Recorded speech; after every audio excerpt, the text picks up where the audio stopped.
O'zbek xalqining asrlar davomida shakllangan va avloddan avlodga noyob meros sifatida o'tib kelayotgan musiqa, milliy raqs va estrada an'anaviy ijrochilik san'atini yanada boyitish, xalqimiz, ayniqsa yosh avlod ongiga bu bebaho boyliklarga chuqur hurmat va havas tuyg'usini singdirish, ularda milliy madaniyatimiz, qadriyatlarimizga nisbatan ehtirom hislatlarini yuksaltirish maqsadida joriy yilning 30-31 oktyabr kunlari O'zbekiston Davlat filarmoniyasining hududiy badiiy va ijodiy jamoalar o'rtasida respublika ko'rik-tanlovi bo'lib o'tadi. Ko'rik-tanlov Jizzax viloyati Jizzax shahrida o'tkaziladi.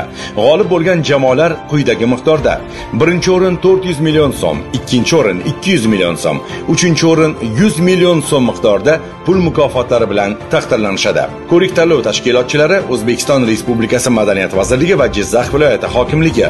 Barcha san'at ixlosmandlarini Jizzax shahrida kutib qolamiz. Batafsil ma'lumotni www.filarmoniya.uz saytidan olishingiz mumkin.